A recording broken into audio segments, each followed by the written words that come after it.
Happy Friday, everybody. This is Pam with Perfectly Holistic, and this is Energy Testing Live.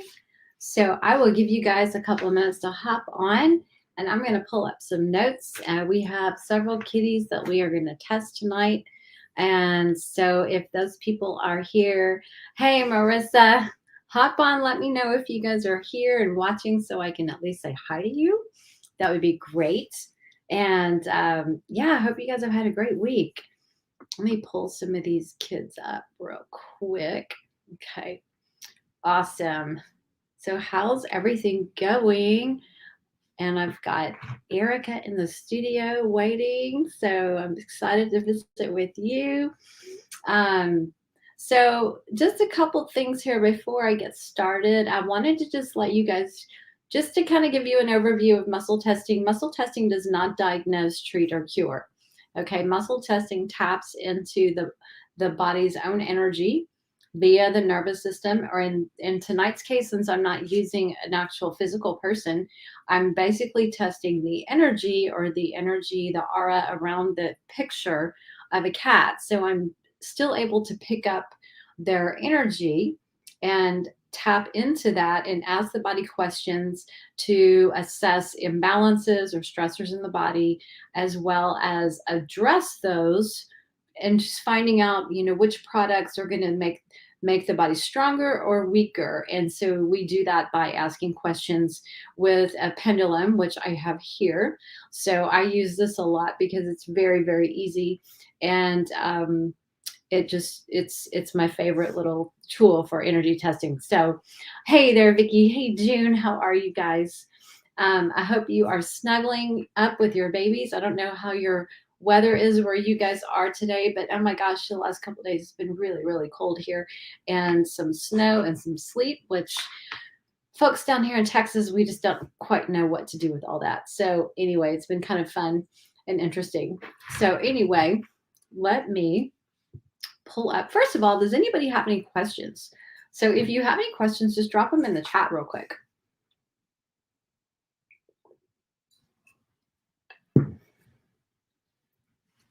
Okay, and I'm going to be pulling up my first keto.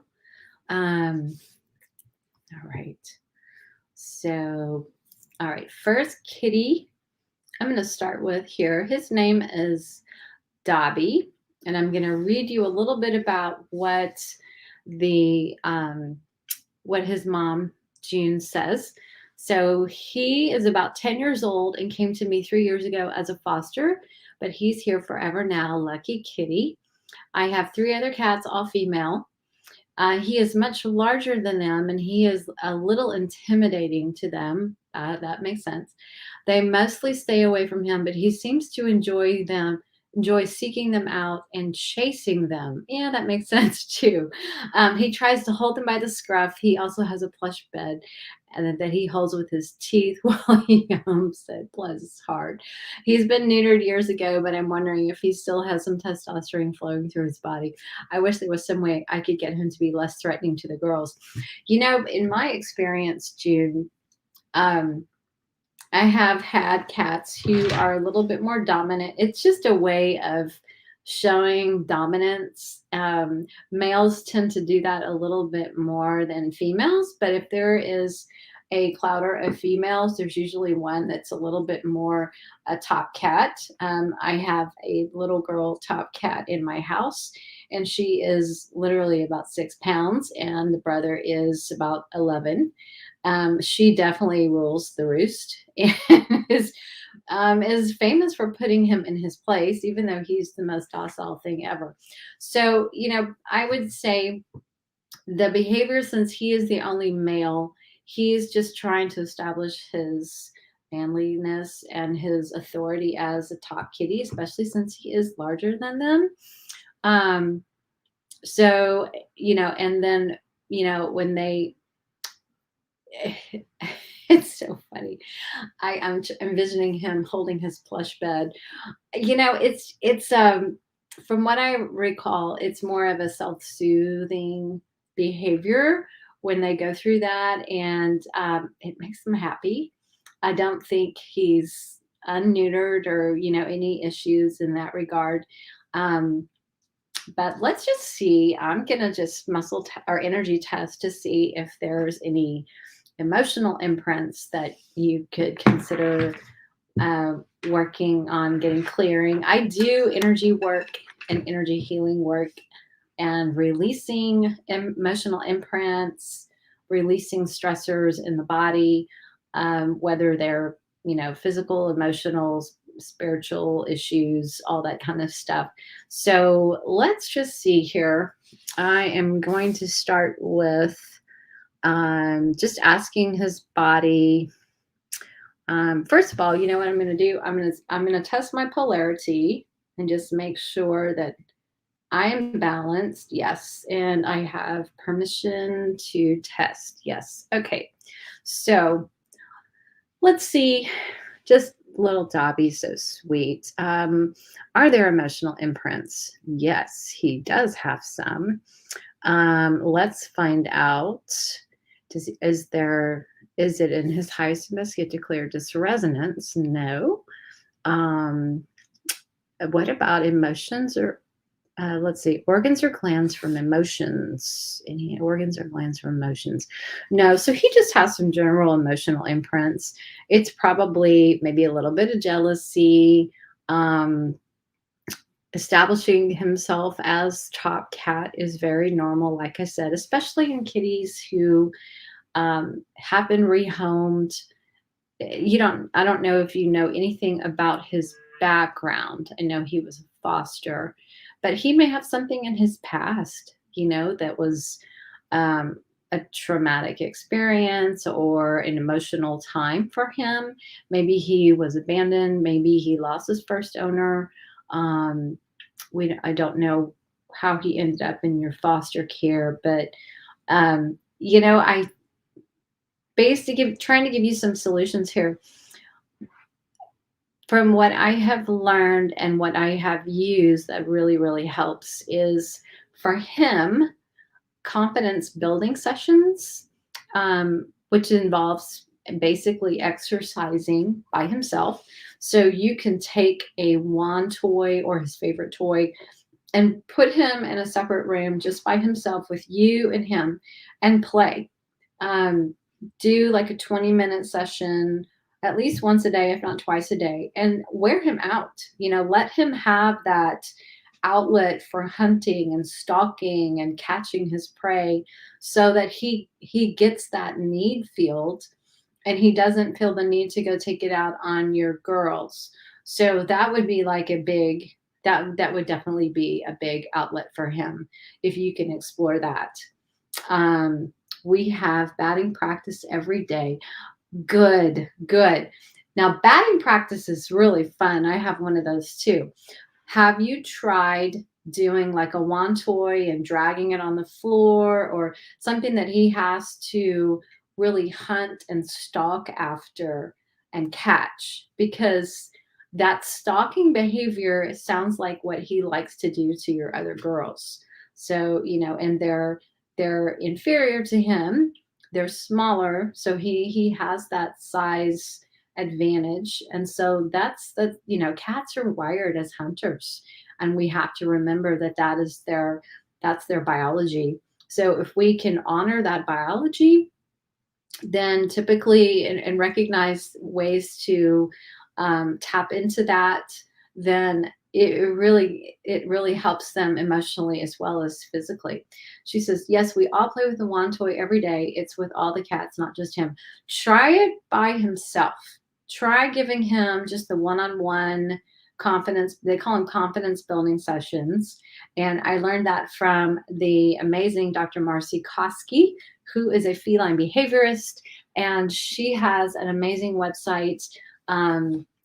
Oh God, I cannot remember the name of it, but if you Google Dr. Marcy Koski, you would find her.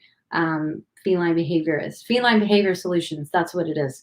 So she might have some really additional good tips for her on her blog. So check that out. But I think just giving him his time away from the other kitties, try those confidence building sessions, get him exercising so he's tired and he doesn't have the energy to go stalk your other girls.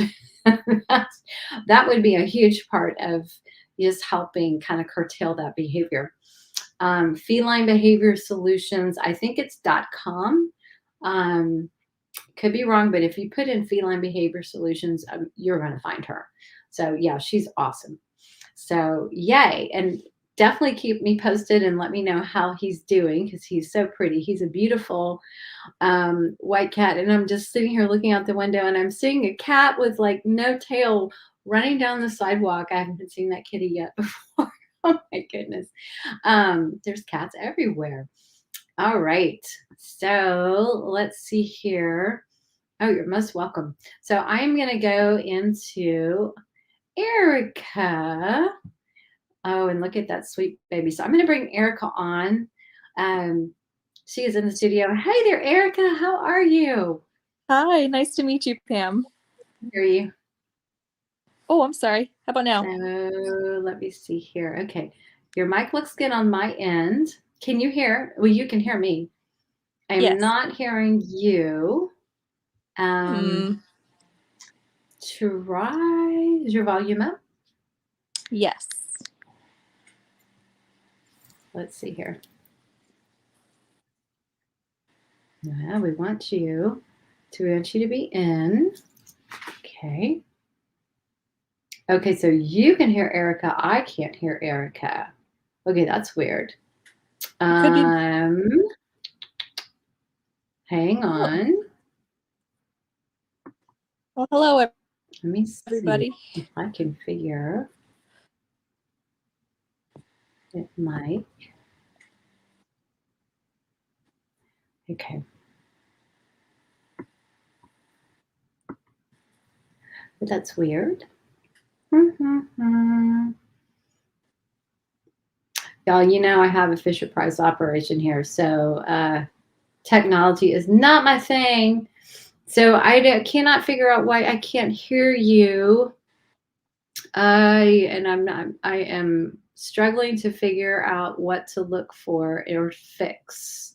So let's see if there's anything else. Hang on. Nope. Okay, she popped out. Yeah, see if you can come back in and we'll try again.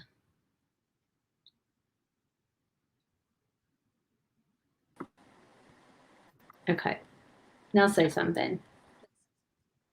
All right. Can you hear me now? Oh, shoot. I still can't hear you. Still nothing? Oh. Darn. Let me try something.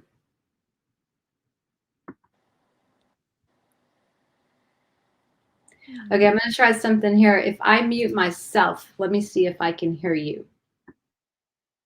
All right. How's that? Now nobody can hear anybody else. Oh, darn. Sorry. Hold on. Mic settings. That's saying yes. Shoot. I can't. Oh, wait. I heard something. Anything now? I hear you now. There we go. Oh, I don't even know what happened, but I'm so glad I can hear you now. So how? I'm good. How are you, Pam? Nice to meet you. Nice to meet you as well. So I was just going to go over here and pull up your precious little baby. What is your baby's name?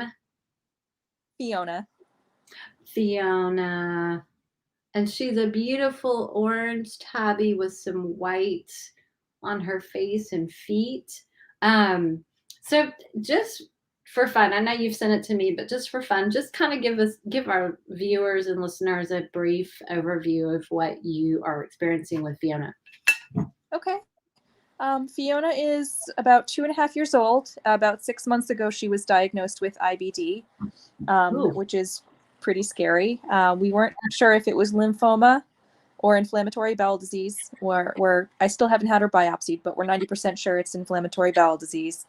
Okay. So she's allergic to protein. So she has to eat a special diet. Okay. And if she eats any of my other cat's food, she gets quite sick. She has to be on steroids occasionally. And she just is uncomfortable a lot. It Yeah. creates an inflammatory response in her body. And she's kind of curmudgeonly and acts like a little old lady cat, and she's only 2. So I'd like to do what I can to make her a little bit more comfortable. Yeah, that's very, very odd for a cat to be allergic to protein because that's what Yeah. their body, they're carnivores by nature. So something happened in the past that disrupted the natural GI tract system. So let's go back. When did you get her? I got her, she was 8 weeks old. She was given to me by a friend. Okay. And do you remember any of her health history back then, or, anything that you've done or experienced between then and now? She was raised Yeah, she was raised outdoors when she was a little kitten. Her mother was an outdoor cat. Okay. She did have worms, Okay. and she had GI upset right from the get-go. Oh, okay. Okay. So it could be parasite. Could be parasite. She's been treated a lot, but yeah, that could have been the root of it.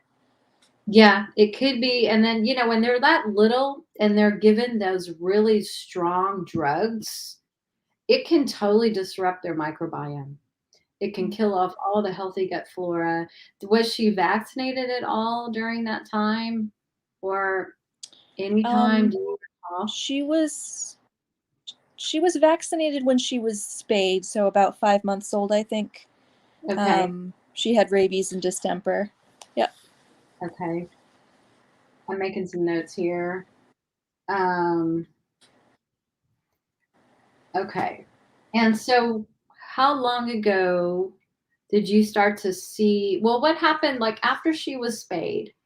Like, do you recall how her health was after the surgery? She Yeah, she seemed stable. She seemed normal.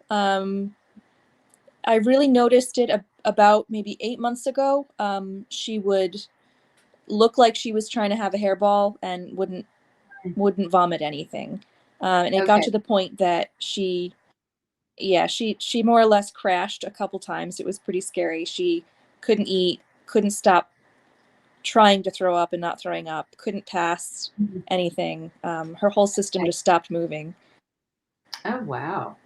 That's pretty scary. Just being so young. Okay, so I would, how, I don't know if you guys have experienced this. Some of you watching this probably have, but do you notice when like the universe wants to get your attention about something, it starts to like put the same thing in your path, like all week long. And for me, it's been IBD cats all week long. So I'm like, okay. So I spent hours the other night researching IBD, and I'm actually going to do a whole radio show on it this month because I feel like that's what I'm supposed to do. I'm supposed to learn all about IBD from the get-go, from all the root causes to diagnostics and all of that, to how do we move our kitties from a state of dis-ease to healthy. So let me, and I have a bunch of notes over here. So I'm going to go over here to Miss Cute Fiona, and I'm going to just do some quick energy testing. What type of prescription food is she on? Is she on like the hydrolyzed protein? Yes. Yeah. Okay. And do you know what flavor that is by chance? As far I as mean, I know, typically it's it's chicken. okay. Yeah, I think it's chicken. Okay. I have And that surprised me. I have asked about a novel protein diet. Sorry. No, it's okay. I asked about a novel protein diet. My vet is kind of the opinion that if it isn't broken, don't try to fix it.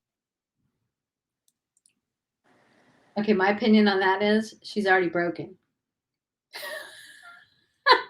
The cat is not well, so that's I would disagree with the vet, but that's my opinion. So let me do this. I'm gonna test her and see. Um, I really, really, really love going to root causes, finding the root cause of something.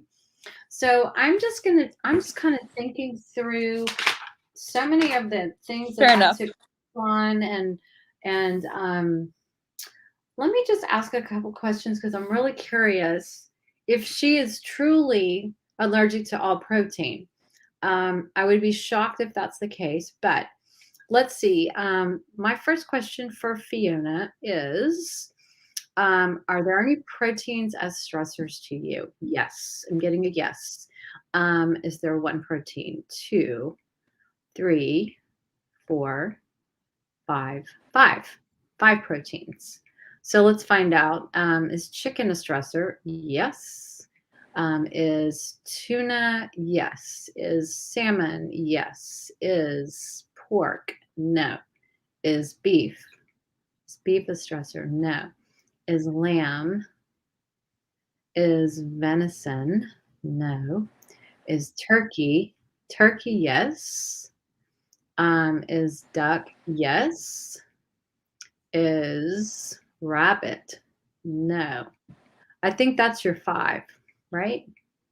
Did I miss any? Chicken, turkey, duck, salmon, tuna. So when a cat has that many food sensitivities, it's telling me that there usually is some kind of underlying health condition, which you obviously know she has something. So, but it's not normal. So now I'm going to go in and I'm going to ask her body if any GI parasites resonate with you. I'm getting a big yes on that. So, any parasites resonating?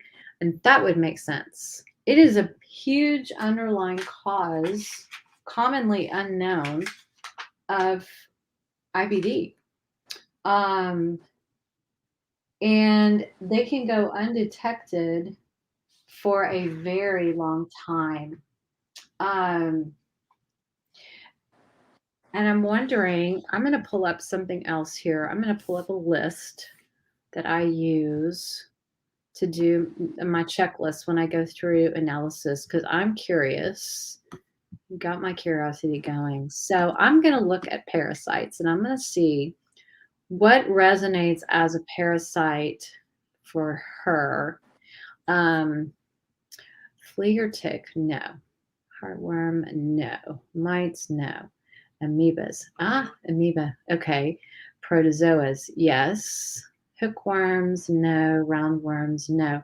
So this is one of the, it's like an amoeba, protozoa. It's like a single cell organism type of parasite. And it can sit in that GI tract for years and wreak havoc on the system. So,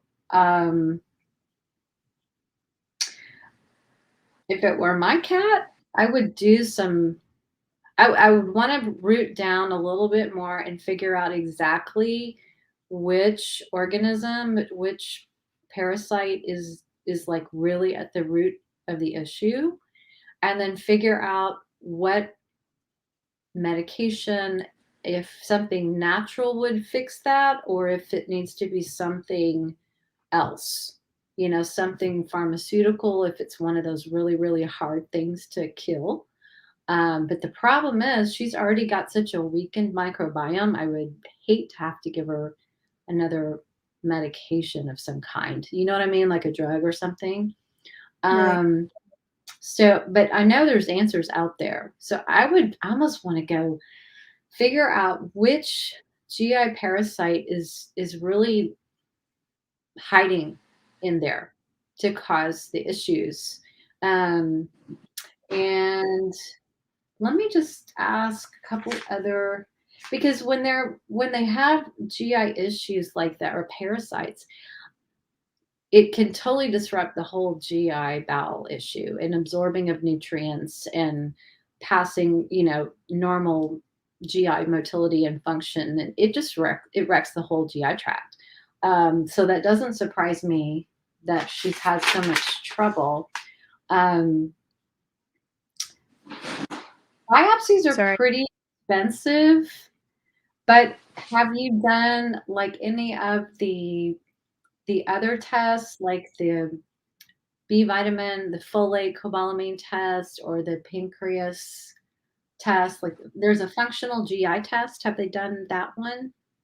As far as I know, they did everything but a biopsy about 6 months Okay. ago. I Okay. just gave her to them for the weekend, and I said, Yeah. please try to solve this. Figured out. Right. Right. Okay.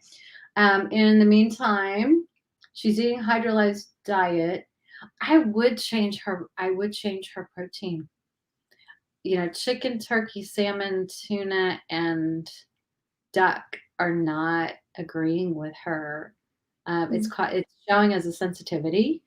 So if you did feed her something like a lamb or a venison or a pork or a beef and just try that, it's something different and it is novel. And then there's all sorts of really good products. Now, is the food dry or wet? Both. I feed her both. She prefers the dry. I'd rather she ate the wet. So we Yeah. meet in the middle. Yeah. One of the biggest things that I've read about this week is the harmful ingredients in dry food that cause IBD problems in cats long term. So, like my biggest recommendation, besides finding out which GI parasite is going on, is to get her on like a raw, even a raw diet, a fresh diet, um, something novel. Even if it's freeze dried, take her off the wet food. It's just creating more imbalance and it's too many carbs and it's feeding the sugar is feeding the all of the bad yeast and the bad gut flora in the gut. So there's already an imbalance and it just keeps shifting. It's less good, more bad. And so we've got to get that back into balance. Um, so I would focus on diet. I would focus on trying to root down to the parasite. And then there's a bunch of really, really good supplements that can help reestablish the healthy bacteria and support the GI tract. Probably way more than I have time to go through tonight. But does that kind of give you some starters of where to start? Because Absolutely. we could talk about supplements all night long, but at the end of the day, it's not going to address the root cause. And we've got to dig down to the root cause because until that is addressed, no matter what our cats are going through, if you can't find the root cause and you're just trying to throw a supplement here or there and change a protein or whatever, it's not going to really address the problem. And you're still going to have it. It's like putting a band aid on something. So, my whole goal with pet parents is like take take your we have to think differently. We're so programmed a lot of times to just take a pill for whatever ails us. That's how we've been conditioned for years. So we think the same way with our pets when they get sick. Oh, give them a pill, give them this, give them that. And we have to stop and go, wait, what's causing it? And we need to do a pivot. Instead of looking for the band-aid, we need to go dig up the root cause and address that because otherwise it's just going to get it's a perpetual worsening of a situation. Is she there with you? No, I'm sorry. I have Good. other cats that are causing trouble. Oh, well, cats are welcome on our shows anytime. Yeah, absolutely. they're So, currently in the sink. yeah, so if you want to do like a deeper dive with me, consider doing an optimal cat health analysis, and I can take the hours that's needed to really deep to dive in and figure out what you know what we need to do energetically to help her body get back into balance and And I figure out. wanted to thank you. I think about 2.5 years ago, you did one for my other cat, Horatio, and he is so much Yeah. better since that. So thank you. Oh, I'm so glad to hear that. That's awesome. That's awesome. I remember your name now, Potterton. Yes. Okay. Well, give Horatio a big kiss for me. I'm Will do. glad he's doing better. Yeah. Okay. So let's stay in touch. Thank you, Pam. Oh, you're welcome. Bye bye. Okay. Let's see, guys. So we are going to, I have another kitty waiting over here. All right. All right. So the next one, this is Candace. So is Candace here? And I'm sorry, guys, I'm totally missing your comments. Let's see here. So hopefully Candace is watching. So Candace, we're going to talk about your baby girl. And let me see if I can find her name. Hang on a second. Okay. All right, I don't see her name on here, but I'm just going to read you guys a little bit of history that she sent. Okay, so Candace says, my oldest kitty about a year ago was diagnosed with kidney disease stage 3, and then started accumulating more ailments from then on with early HCM, which is hydrocardiomyopathy, heart issue, asthma, lung nodules, IBD, suspected lymphoma, high blood pressure, hyperparathyroid, hearing loss, and most recent, suspected emerging hyperthyroidism. Bless her heart. She has been on a host of medications, including prednisone. We were very recently, after over 1 year on this, able to taper off, but now she's experiencing some challenges. Now she's losing weight. She's dropped 1.5 pounds in less than 2 months. Her appetite is very low. She frequently vomits what little raw food she does eat.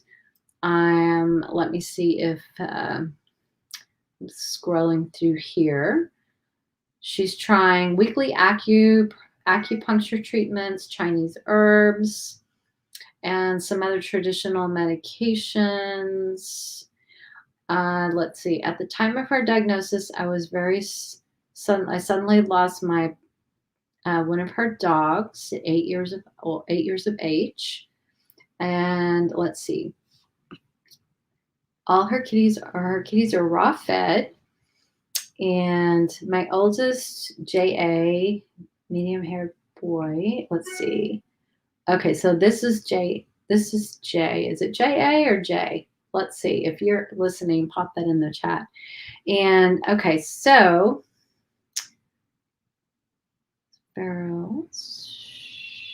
okay, so I have her picture here.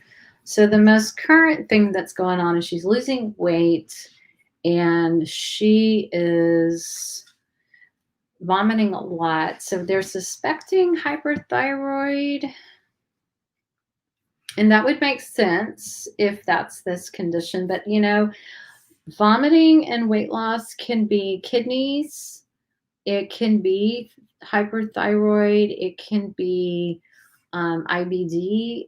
It could be a combination of all of those things. So given her history of all the other complications, it's complicated for lack of a better word. So I'm going to just see, okay, again, my intention is to find the root cause. So I'm going to start with if there are environmental toxins resonating in this kitty. Yes. Any parasites? No. Okay, that's good. And food sensitivities? Yes. So food sensitivities. And let's see. Do vaccines resonate? No. Very good. Okay. Is there congenital issues here? I am finding congenital issues. So that's like stuff from birth, that's genetic.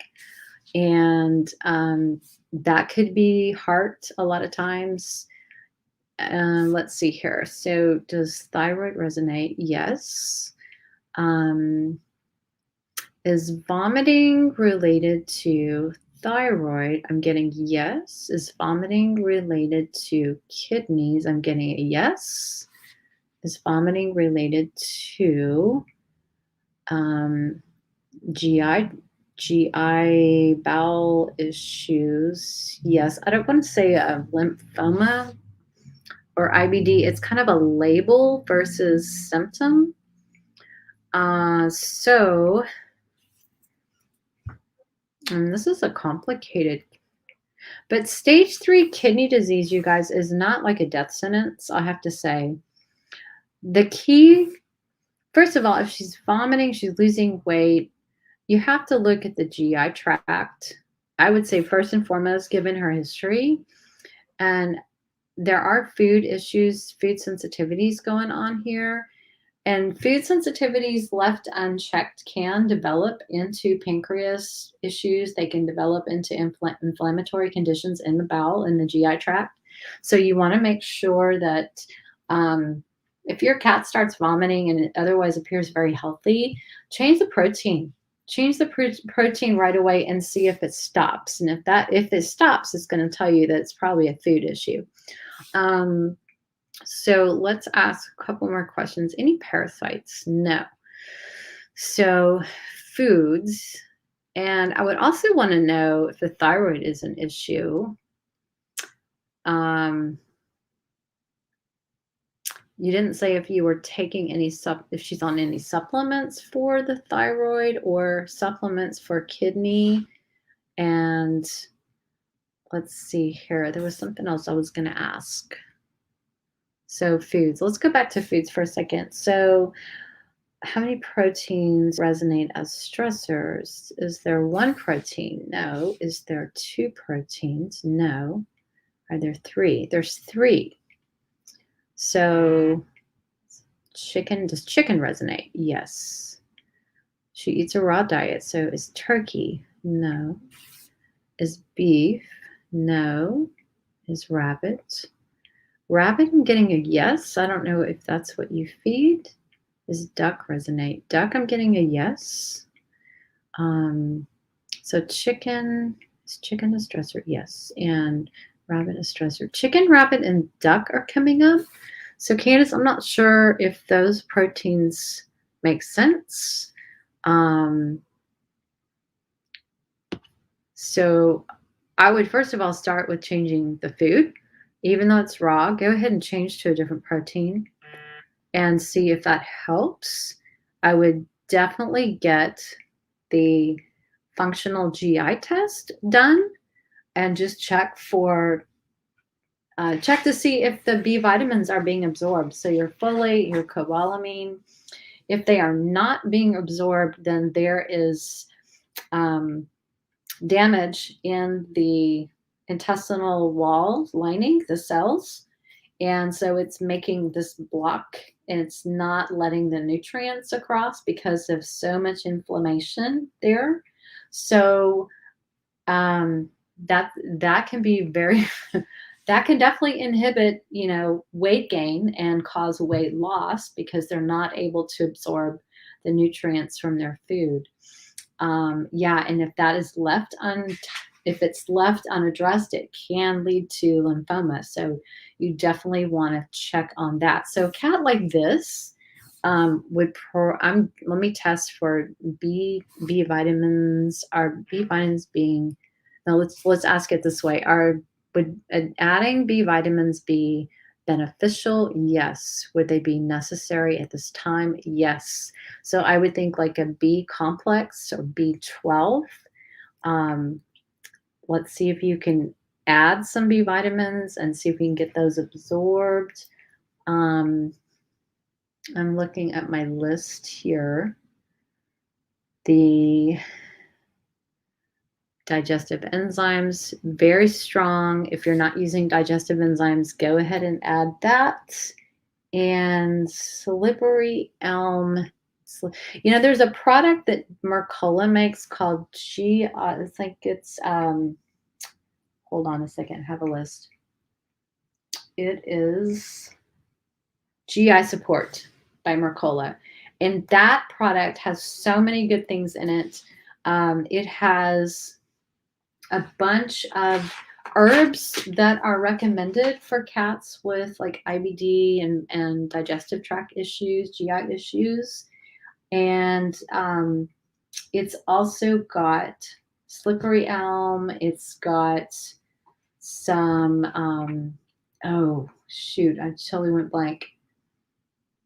I was looking at the list of the ingredients the other day and I thought, holy cow, this is amazing, because Dr. Becker, who formulated that, really did her research, and there are so many good things in that product that I would highly recommend if you have a cat with any kind of bowel issue, GI tract issue, put them on that GI Support because it was awesome. June, it was called, I think it's called GI Support. It's by Mercola. So I know it's GI something, digestive support, GI something. So Mercola, just go to Mercola's website. The other thing that was really, really interesting and awesome was the S. boulardii. If you guys are not using probiotics with an IBD cat, there's actually, in some cases, there's a yeast-based, it's not, what do they call it?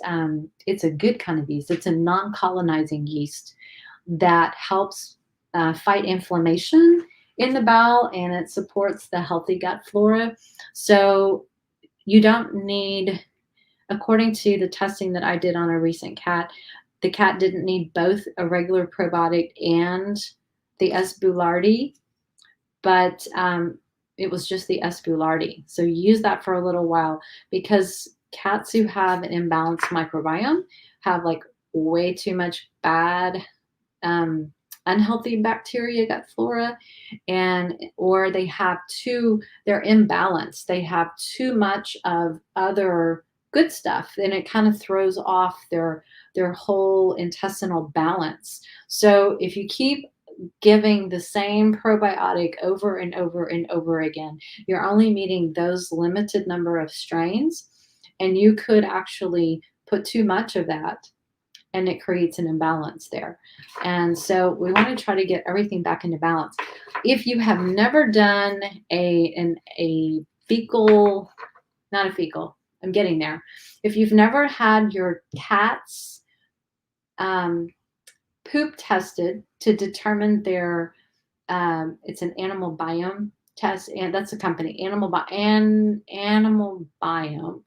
and they will do a microbiota test to tell you what gut flora your cat has, and it shows you a whole chart and everything about what they found, how much was there, what's normal, what's not normal, and it helps you really narrow down what's missing or what's lacking in your cat who is sick or having issues. And then they're really good about phone consultation to kind of help you figure out, okay, what do I need to do to help get this back into balance? When we did it for Rocket, the S. boulardii was recommended, and I'm going to type that in so you guys know how to spell that, but it's Saccharomyces. I'm not going to even try to spell that, but S period and Boulardii. And the brand Jarrow is one of the best ones that I have found in this research, because it also has another component that works really, really well with the S. boulardii. And I don't know in my notes where I put that, but get the Jarrow brand. So that's what I would recommend. Okay, so back to this little kitty over here, Jay. I would almost want to say change the proteins. Look at doing the testing to see if there's absorption of the B vitamins in the GI tract, because that's a big indicator of what's going on there. and try some of these supplements. You know, there's a lot of issues with this particular kitty, bless his heart. So you kind of have to go with what is the treatment priority, and that would be, well, that's something I can test real quick. So just real quick, a treatment priority, is it for kidney? No. Is it for digestion? Yes. Is it for heart? Is the treatment priority for heart issues? No. Is the treatment priority for lung? No. Is it for GI? So I would focus on GI. So that's where I would start. Okay. All right. All right. And then we have one more to go. This is Beth. I'm sorry. Let's see. This is Lauren, and her kitty is Oreo, and he is 14, but he's got chronic pancreatitis. Kidneys are healthy. He has no dental or other problems. He is indoor only, eats a species appropriate diet. We avoid toxins and chemicals. We give him low fat food. He vomits two or three times per year. We have 2 other younger cats. They all get along well and have never fought. He has filtered water in places around the house, including a fountain. How fun. There are cat trees and beds and toys all over. I think you have definitely like a kitty heaven at your place. And he is so cute. I wish I could show you his pictures. So let's see here. Let's see. So this is, okay, what is his name? Okay, Oreo. So his pancreatitis, my first go-to test on pancreatitis is always food sensitivity. So let's check. Do any foods resonate as stressors for you? And I'm getting a big yes. So let's check proteins. Is there 1 protein? Is there 2 proteins? Are there 3? 3. Okay, and let's see if we can root down to what they are. Is species appropriate? I don't know if you meant canned, freeze-dried, or raw, but we're just going to check. Is chicken a stressor? Yes. Okay. Is turkey a stressor? I'm getting a yes. And that's a low-fat food. Chicken's low-fat. And then what about, is rabbit? Does he eat rabbit? Is rabbit a stressor? Because, oh, that's a big yes. And just out of curiosity, is pork? No. Is lamb? Is venison? Okay. Is duck? No. Okay, but duck would be a little higher in fat. So I'm thinking it's chicken, turkey, rabbit. So I would change the proteins. And, you know, cats who have a really good life like Oreo here with no other food issues, sometimes I find emotional imprints emotions that imprint on foods. So let's see if there are any emotional imprints to clear. Yes. Oh, big time. So it's possible that there are both emotional stuff at play that are influencing the food stressors. I see that very commonly. And then let's ask, are there environmental stressors? Yes. And I'm getting yes. Are there people? No. Are there cats? Cats? Yes, of course there are. So even though it looks like everybody gets along all the time, there's some emotional stuff between him and the other kitties, and that's probably why he has some food stuff. But just to be sure, let's see, is there an underlying health condition? And I'm getting a big, strong no on that. So I don't think this is an underlying health condition. I'm not diagnosing that. You would have to do further testing to be sure. But I would start with changing the protein and do some energy work to clear imprints from emotions and clear cats in the family as stressors. Make sure you are using some digestive enzymes because enzymes can be really, really good. In fact, any cat who has a history of pancreatitis needs to be on digestive enzymes because you want to give the pancreas some support, and you want to give just let it kind of rest a little bit so it doesn't have to work as hard breaking down the food and helping the body assimilate all of those nutrients. So you want to be on some kind of a pancreas support, digestive enzymes. Definitely change the proteins, and then look for ways to prevent stress between the cats, or at least do some energy work to clear any stress between the cats in the environment in general. So that's kind of where I would start with that. So anyway, oh, thank you, Marilyn. It is MOS. And I was thinking, well, it starts with an M, but I couldn't see it in my head. So yeah, it's MOS, and that I cannot remember what that is. Like I said, I've been studying and diving in, and I've got like pages of notes on IBD cats. So I'm going to be learning all about this on a deeper level so I can talk more intelligently on a radio show. So anyway, does anybody have any questions before we go? If you do, drop them into the comments. And Nicole, thank you for dropping that link in there. I appreciate that. And let's see. Anybody else? So that's those are on my list tonight. So yeah.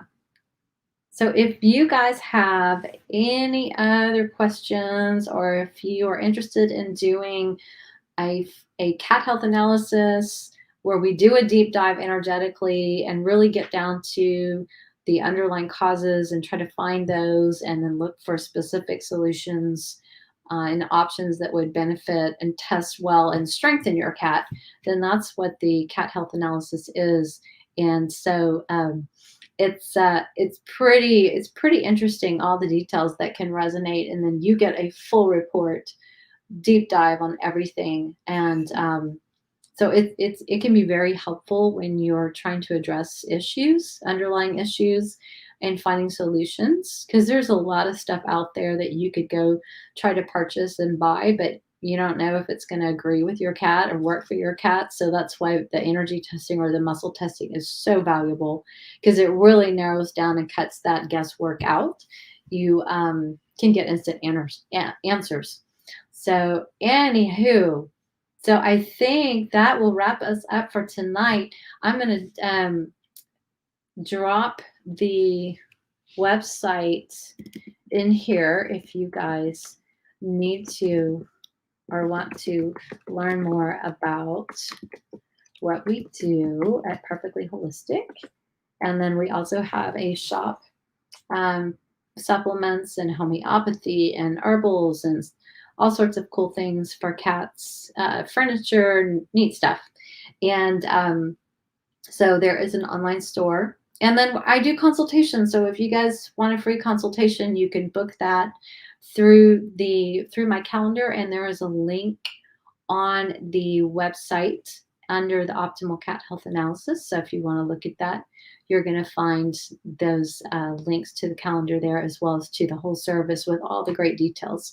So anyway, thank you guys for hanging out with me tonight on Friday night. This is always fun, and I love connecting with you guys and answering questions.